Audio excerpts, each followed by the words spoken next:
to another episode of Simon Says Let's Talk Business on Business Radio X. I'm your host, Al Simon, master sales trainer and coach with Sandler Training by Simon Inc. And I am pumped. Got three excellent guests today. Simon Says Let's Talk Business on Business Radio X. What we do here is we spotlight excellent businesses and the professionals that are involved in them. And we really want to help our listeners with best practices. That's why we do this. And that's why the three of you are here. We got Brett, we got Natalie, we got Faith. We've got an excellent guest today, Brett DeLoach, who is the general manager of the Sonesta Hotel, which is our host, right where the Business Radio X studio is located. Welcome, Brett. Al, thank you for having me. And welcome, Natalie Cheney. Cheney. It's Cheney. Cheney. Yep. I just automatically said Cheney. Why is that? It's the same thing with Dick Cheney. Okay. Same situation. You just go with it. Yeah? Yep. Okay. Yep. You just, well, welcome, I answered Natalie. either. There you go. Thank you. Thanks for having me. Natalie's CEO of MemberSuite, Yep. which has all kinds of new things happening, and That's we'll great. talk about that. And then Faith Broderick. How are you? Doing great, thank you. Good. Welcome with Eastern Data. She's Director of Business Development with Eastern Data. So a salesperson, near and dear to my heart. Yes, sir. You're the best people in the world. Okay, so let's take each one in turn and start with you, Brett. Brett, General Manager here of the Sonesta Hotel. Brett, this hotel is pretty special, isn't it? Why don't you tell us a little bit about the hotel? Well, it is, Al. This property is Sonesta's first dual-branded property in their portfolio. What does dual branded mean, by the way? Dual branded means we actually have two hotels in one setting. So our company has 13 full-service properties and 42 extended stay properties. Okay. This hotel on the east side has 300 full-service rooms, and on our west side has 81 extended stay suites. I did not know that. Yes, sir. So it's a great thing. What makes it an interesting concept is having the dual brand. The extended stay guest, while there's a stovetop, microwave, full-size refrigerator, basically a full kitchen in their room, right, they can utilize the Grapevine for breakfast or lunch and utilize the art bar or room service for dinner if they'd like, or they can stay in their suite and cook there as well. We have an indoor-outdoor pool. Indoors heated 365 days a year. It gets a little chilly because it flows between the inside and out. Yeah. We have a full workout fitness center downstairs. Seen a it. business Nice. center out in the lobby. Thank you. Yeah. And then we have 16,000 square foot of flexible meeting space, I guess I should say as a salesperson. Flexible meeting space that our guests can utilize for anything from a Sweet 16 birthday party all the way up to a 500 seated, plated, full-blown dinner if they'd like. So yeah, I've been here when you've had large groups, and Yeah. it works like clockwork around here. Yeah, so it is. So we're the very first one. I feel very fortunate to have the opportunity to be the leader of both of those, and really enjoying it and still getting our name out in the community, which, everybody says, well, who is Sonesta? Are they part of Hilton? Are they part of Marriott? And I have to say, no, Sonesta is its own brand. It's been around, believe it or not, for 80 years.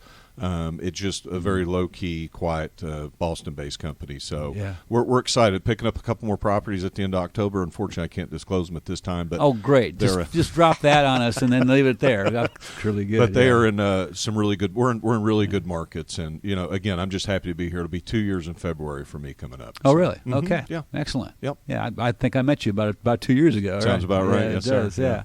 And this is in Duluth. It is, yeah. Right in the center of Gwinnett and the business district, and just a great location. Yeah, it is. We've got some shopping and restaurants right across the way. Of course, we're not far from Stone Mountain. Infinite Energy Center is 5 miles up the road, so it is great.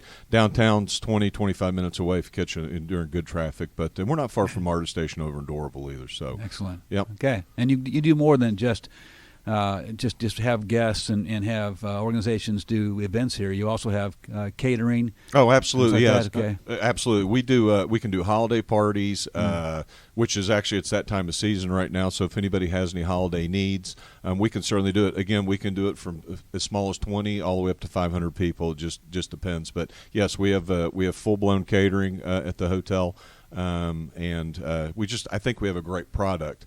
Now, so having said that, all hotels are basically the same, But what I like to say about what makes us different in this hotel is the people that are inside the building. Yes. We have some team members that have worked here for over 30 years, which really says a lot. That is amazing. It is in amazing. In this industry, yeah. It is. And, we just try to make sure that everybody has a great stay. We know that sometimes it's hard to make everybody happy, but we do what we can to make sure that the guest leaves satisfied and wants to come back. Word of mouth is a big thing for us. Like I said, not a real well-known brand, but if we do a good job and we get it to the guest goes out and tells more people, and it just snowballs from there. So. Yeah, I've heard you talk several times about your team members. Yeah. And you call them that. You don't call them staff. You call them team members. Oh, absolutely. Yeah. And that's exactly what I am as well, Al. When I introduce myself, I know I'm the general manager of the hotel, but I love to tell everybody I'm just another team member here. Yeah.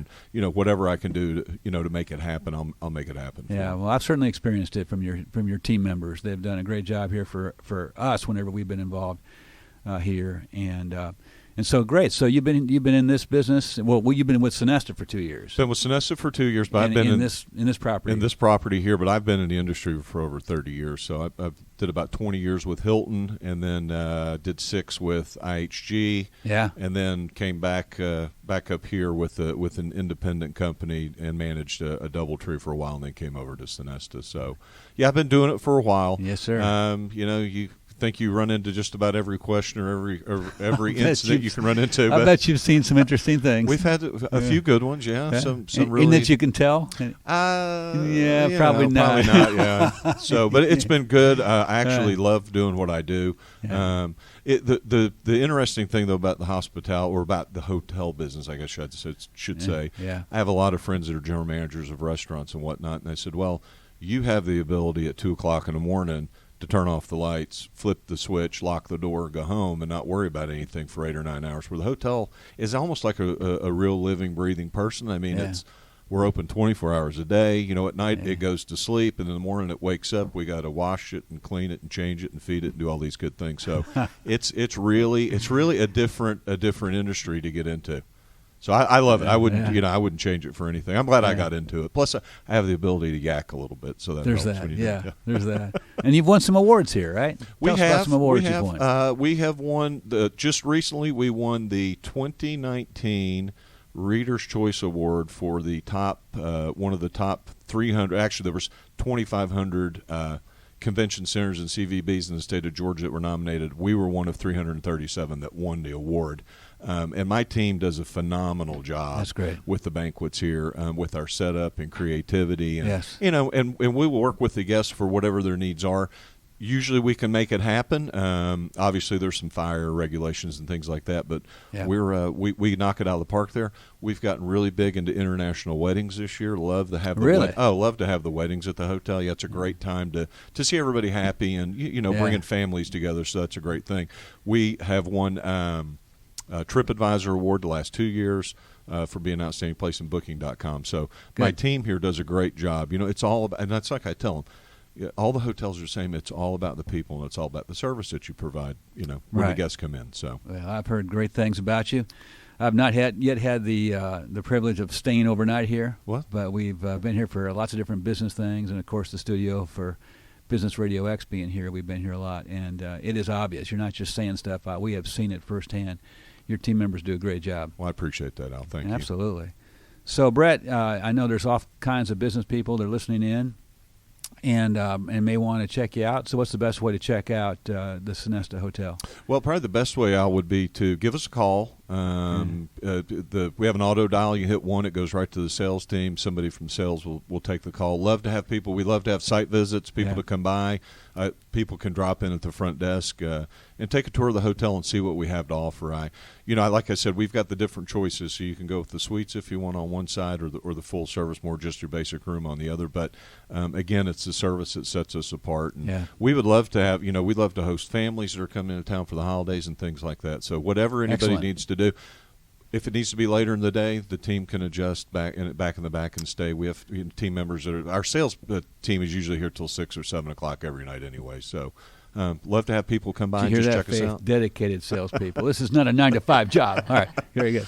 Yeah, so we're excited. But, they can go on to Sonesta.com, I think /Gwinnett Place, put it in, and check us out there as well. Brett, great to have you. Great to have you hosting this show.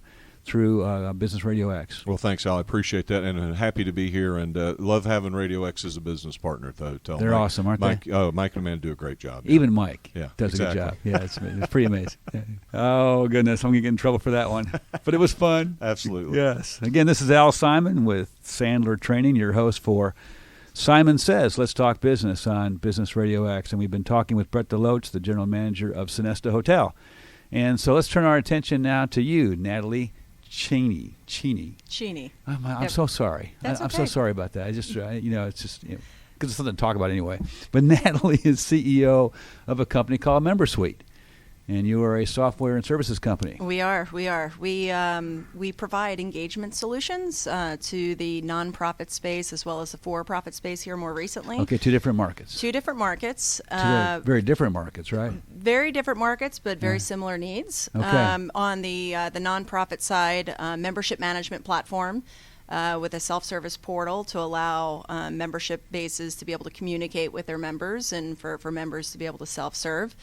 They are challenged with being able to engage with their members, and so the technology provides a platform in order to entice and allow the staff to engage with their constituents.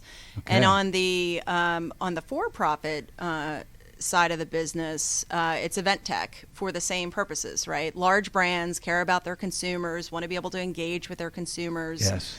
And events are a very large part of their engagement strategy and how to engage with their consumers. So there's activations with digital marketing organizations, and there's means and methods for how you can use technology in order to engage with those constituents. So similar challenge, two different markets, and we have a suite of solutions that provide engagement tools for both markets. Yeah, and I'm a part of some organizations that use your software. And Great. It's tremendous. Yeah, it's really easy to use from a standpoint of someone who engages through the tool. Right. From a member's perspective, it needs to be easy, right? We're accustomed to the Amazons and being able to log on and check out in a cart process, and we allow those capabilities through our solutions as well, and being able to sign up for an event with a couple clicks and pay for those with your phone or on the web. Excellent. And y'all been around a while, haven't you?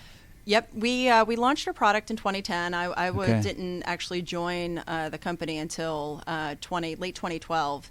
I was employee number 11, started as the chief operating officer, and then moved to a chief revenue officer sales role. Hey, and then we're taking over the world. And then moved into the CEO role here about 2 years ago. Okay, how do you like being CEO? It's a big job, but I am a team member, so I very much if the team is working actively together, I'm just again one of those team members, right? Yes. The woman behind the curtain. Yes, very good. Right. And you just had an acquisition recently, right? We did, and that's really what got us into the for-profit space. Non-dues revenue for membership-based organization is a big piece of their revenue, right? And one of the largest forms of attracting non-dues revenue is through events. Our solution had stopped at day of event. We allowed for registrations through our platform, but we really didn't have any kind of tools to be able to engage those audiences through an app or texting or polling or any of those types of engagement methodologies. And so we went out to the marketplace, looked at, probably 300 organizations to provide that event tech so that we can have the full member journey and the understanding of that member journey and being able to provide those solutions. And when we looked at a bunch of the organizations out there, everyone kind of had the same thing.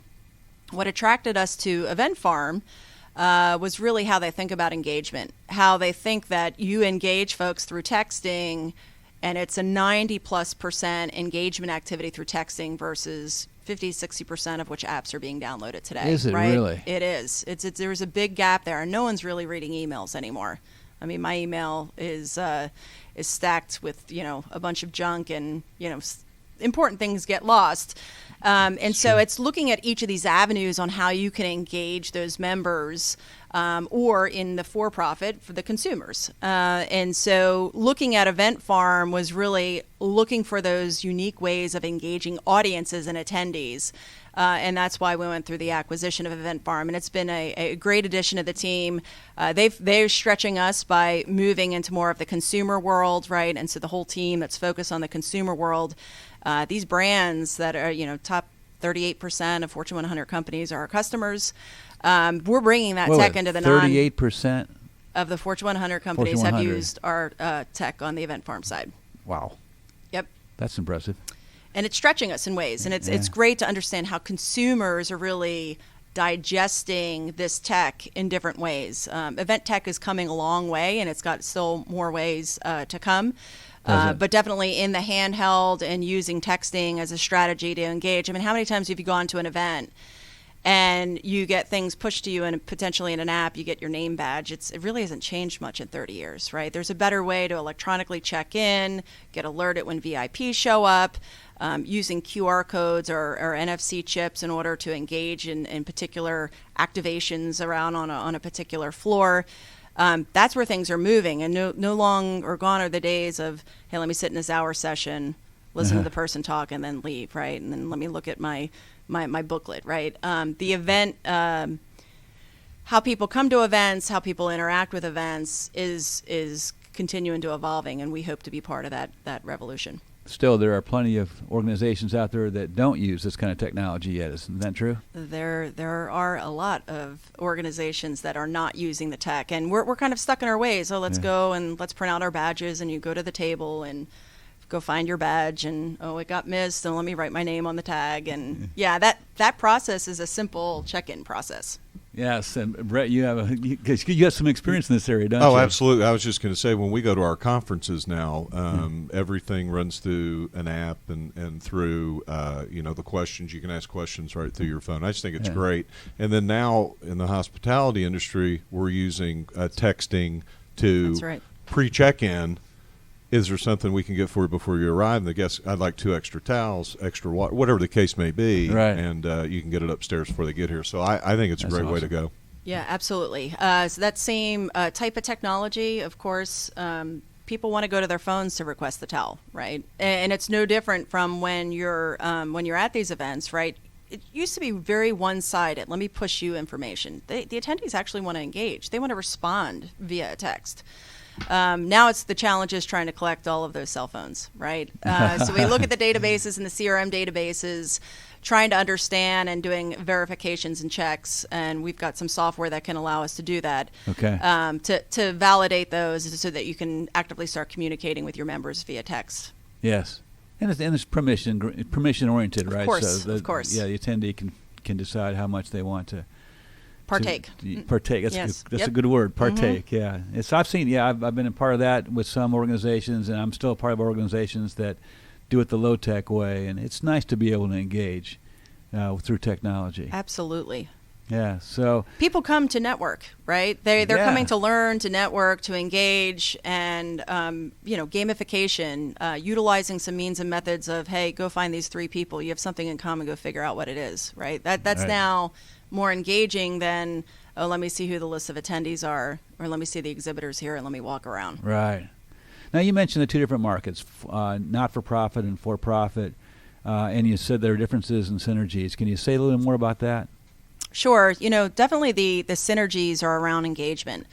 Whether in your for-profit or not-for-profit, how organizations are engaging with their constituents is the same. Understanding what that journey looks like from a member journey perspective, or from a for-profit, how those are interacting with brands and brand awareness, very similar. Same challenge, and that's what brought the companies together. So in the for-profit, in the not-for-profit space, that engagement. Folks are joining organizations. The demographics of those that are joining, 40% now of those in the workforce are millennials. They engage in a very different way than boomers do, right? And you need to be able to have a solution that can engage them in the methods that people like to be engaged with, right? Boomers want to pick up the phone call and talk to a staff member. Yes. Millennials don't. They let me just pay my bill by text, right? Yeah. Then they'll engage in a different way on-site or through an event Right. or through a training. But that engagement piece, again, on the either side of the business is the same. Right. Some of the significant differences, though, is obviously in the dollars that are available, right? So when you take a look at the for-profit space, there's a tremendous amount of dollars being spent on brand awareness and events and activations. The budgets are significantly more, which allow them to do more in order to engage and provide that experience that folks are looking for. In the not-for-profit space, budgets are tight, right? And often they're making decisions around technology based on how much the product costs or the solution to help them in order to engage. And we're trying to change that by offering kind of a one price for amazing technology, more from an enterprise perspective versus having to make decisions on solutions based on their price tag of this is a big event, it's got enough revenue, therefore I'm going to make a decision to getting the solution I really need in order to engage my audience. That makes sense. Yeah, a little flexibility on your part, helping them out. Absolutely. Yeah. By the way, you made the comment that boomers would rather talk to a person. I'm a boomer. You know what? More and more, I want to do it through my phone. Certainly. Yeah. There's certain activities that you want to engage in a different way, Yeah. right? When it comes to paying the bill, I'd rather just do it online or put it Yeah. on an auto pay, Yeah. right? And for others, you want that higher level of engagement. Yeah. So really what these organizations need are means and methods to really engage on their time and based on their demographic and based on, their audience. Excellent. So what are the challenges that organizations face in either market, for-profit or not-for-profit? And how do you or what are you doing at MemberSuite to address those challenges? Yeah, so the challenges I think for both organizations is, we have a little bit of ADHD, a little bit of next bright shiny thing. What do I grab in order to have that next best thing to create that experience, whether it be with an audience or with your membership base or with an educational course. I think if you can provide some sort of platform to help them with the challenges of addressing the audience bases in a different way, that platform really is that means or method for segmenting. Right, segmenting the audience, understanding what that audience needs, and being able to provide a solution that can basically deliver what the audience has experienced in that particular. Right, so the challenges across the board are, hey, I want to be able to communicate and talk and interact in a certain way, and then they have budget constraints. I imagine they do, yeah. Now, do you personally yourself, you come from a technology background, or do you come from a hospitality background, or something in between? Software. So Okay. I've been in software since the late 90s. Have actually, been part of now 4 different software companies, scaling organizations, operations, sales. Got into this space in 2012 and really got infatuated with the space because of the challenges in the space, right? Yeah. And not having the budgets, but needing the technology. These associations do not have the budgets to be able to afford some of the software that's out in the marketplace. And so what we've done is brought in an offering, a commoditized offering, in order to provide state-of-the-art technology at a low price point that they can afford, right? Because most of these part of associations, they're the experts. You go to them for thought leadership, right? And Yes. you want the technology to be very similar to what you expect in your consumer life. And that's very difficult because the budgets of what Amazon has versus a budget of what an association has in order to provide technology is very, very different. Yeah. Well, you're doing a great job. The apps that I have been able to use through the organizations I've been a part of have been terrific. Easy to use, easy on the eyes, and it's very effective. Absolutely. It has to be really user-friendly. The staff, there's a lot of complexity that they're trying to handle from a financial standpoint, closing their books, right? Sending invoices, doing renewals, managing, how they're going to get new members.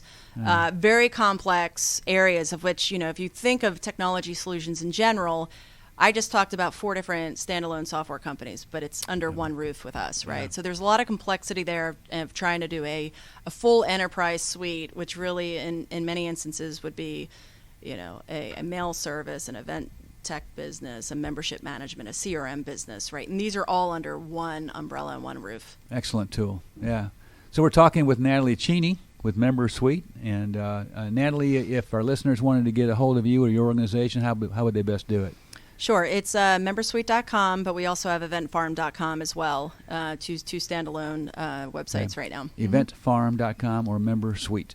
That's correct. SUITE suite. That is correct. That is correct. Very good. All right. Well, thanks for sharing that with us. Thanks. Thanks for having me. Absolutely. So once again, this is Al Simon with Sandler Training, and I'm your host on Simon Says, Let's Talk Business on Business Radio X. And so our third guest today, Faith Broderick with Eastern Data. Welcome. Thank you. Thank you for having me, Al. Absolutely. So, Faith, you're Director of Business Development at Eastern Data, and y'all have been around since '97, I see. Yes. We've started in '97 and have kind of steadily grown into, or morphed into more of a hybrid distributor, value-added reseller. We kind of started as a white box system builder, building custom systems and servers to spec. And through the years and through the relationships with our vendor partners have morphed into a hybrid distributor VAR, which is a value-added reseller. Value-added reseller. Yeah, so you got all your acronyms in your world. I know. So, but I'm guessing that the listeners that are interested in this know most of these acronyms. But it used to be my world, actually. I used to before. Really? Sherry and I bought the sales training company in 2001. I was a corporate sales guy for technology. Okay. Yeah, and so it's likely that at some point in time we may have crossed paths there between '97 and 2001, a little bit anyway. So, as a distributor and as a VAR, value-added reseller, what particular technology do you delve in? We focus mainly on computer systems and servers. We have a very big production area, cranking out different configurations in Norcross, for our customers. Right? Yes, sir. Yeah. And but we've also are one of the biggest Microsoft distributors in the Southeast. Are you? Mm-hmm. We're getting into a lot of surveillance because that is very big this day and age. Yes. And so, technology is always changing, so it's always something new to learn and to kind of pass on to your customers because they're not always abreast of the latest, CPUs or the latest technology. So it's very important that we kind of stay on top of that and be able to offer the latest solutions to the different customers. Yes. So how do you do that? What makes you different from other IT suppliers? Well, we are very customer focused. We want to be more of a consultant or a consultative salesperson than just, slinging hard drives. So we really focus on hard drives. Sounds like a Waffle House. Eggs, hard drives. There you go. Yeah. So we're really, each customer has their own dedicated sales rep, and all of us are trained. We're constantly learning and having our vendor partners come in and train. Okay. And I will certainly suggest that they come here next time. Thank you. But yeah, we're women-owned, minority-owned. Are you? Okay. So it's kind of cool to stand out in that regard in a, predominantly male-run industry. Yeah, I can imagine. Yeah. And technology changes so fast. It does. So fast. How do you know what to do next, and what to make sure that you're up to speed on, and so you can stay ahead of the trends? Well, sometimes it's trial and error. But for the most part, our vendors come in, Intel, Gigabyte, ASUS, they come in with the latest technology in their roadmaps. And so we're kind of learning where the technology is going and take it from there and pass it on to our customers. ASUS, A-S-U-S? Mm-hmm. I've got one of their laptops, but I always thought it was Asus. It's ASUS. Okay. It's ASUS. That rocks my world right there, Faith, so I don't know what I'm going to do about that.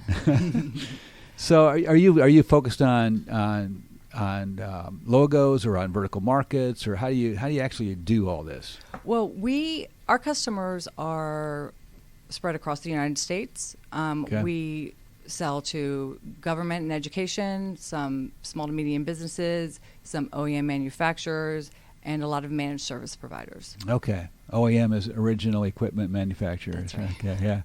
You see, yeah, it just comes right out of your mouth, these acronyms. It's awesome. Yeah.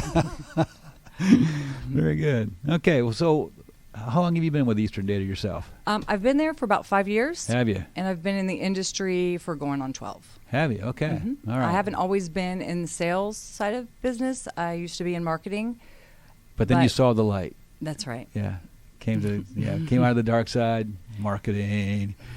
Yeah, very good. So, and what makes you proud to work for Eastern Data? Well, we do a lot for the community. We were the number one fundraiser for the disabled veterans of Atlanta several years in a row. Yeah. As a company, we would run the DAV 5K down in Piedmont Park. Yeah. And we are always, giving to the community and whenever opportunity arises. We recently sponsored the equestrian disabled Olympics. Oh, really? Mm-hmm. And very cool. There's all kinds of things that we've done, and we're always like giving and reaching out to the community to help the local. It is very, very, very refreshing to hear about a hardware IT company that is focused on community and on charity. That's awesome. And minority owned, women owned. Mm-hmm. And most of our employees have been there for 10 plus years. We've had some that have been there for 20. Yeah. So it's very much a family culture at Eastern Data, and our customers are a family. We've maintained relationships with our customers for just as long as our reps have been there. So. Have you? Mm-hmm. That's great. So I'm just going to ask you, why do your customers stay with you? I think you just answered the question, right? It is the family atmosphere, the great customer service. What else? Well, they can always. The game has changed a little bit in our industry of IT hardware solutions because of Amazon and other things. So I can imagine.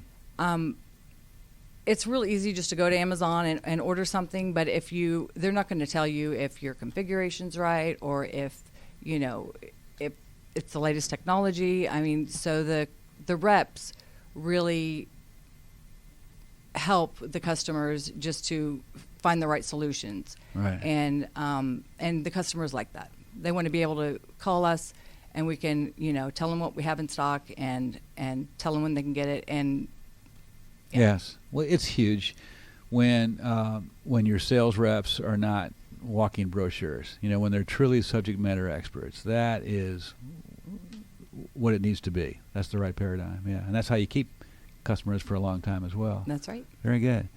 So, we've been talking with Faith Broderick with Eastern Data. And Faith, if our listeners wanted to get a hold of you, how best would they do it? Well, they can visit our website at ediatlanta.com. ediatlanta.com, okay. Or they can call us toll-free at 866-327-8168. Okay, you got to say it again, 866 327 8168. 8168. Or just ediatlanta.com. That's right. You can get a hold of you or another team member and enjoy the journey of getting new technology. It's great stuff. Well, thank you. Yeah, welcome. Once again, this is Al Simon with Sandler Training, and I'm your host at Simon Says, Let's Talk Business. I did not coin that phrase, by the way. Or maybe I did. I don't remember. On Business Radio X. And we've had three great guests today. Faith Broderick with Eastern Data, and Natalie Cheney with MemberSuite, and, of course, Brett DeLoach, the general manager here at the Sonesta Hotel, are the host of Business Radio X in the lobby of the beautiful hotel. So really pleased to have you all here, and I know our listeners have learned a lot today and hopefully got some great, and I believe they should have gotten some great ideas on not only if they want to engage with each of you or how to take the concepts today and into their world. And as always, I'm going to end this show today talking a little bit about sales. It's because it's what we do here at Sandler Training, and then we had some questions from listeners, And I thought that this one is a little bit different, especially in the world because Natalie, you were talking about it, and Faith, you were talking about it too, really in different ways of how people engage with companies these days, and for salespeople that's a huge problem because people do get, as you said, Natalie, tons and tons of emails, and it just gets lost in the shuffle, and they don't necessarily even pick up the phone anymore, when it rings, and especially if it's not someone that they recognize. And so the question that I had from a listener is, what is the most tactful way to work around gatekeepers to access the decision maker? And that is it's big. If you're going to be making cold calls, or if you're going to be making walk-in cold calls or cold phone calls, or even warm calls sometimes if you're trying to reach a decision maker, and they've given you an inbound lead and still they're skeptical because they don't know who you are.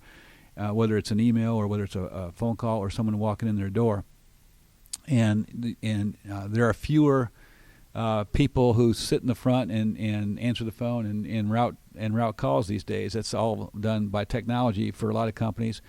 And if you're making walk-in cold calls these days, it's like you don't know who's going to greet you at the door. So it's interesting how we do this, and I'm going to talk about phone calls, and I'm going to talk about walk-ins. Both of those.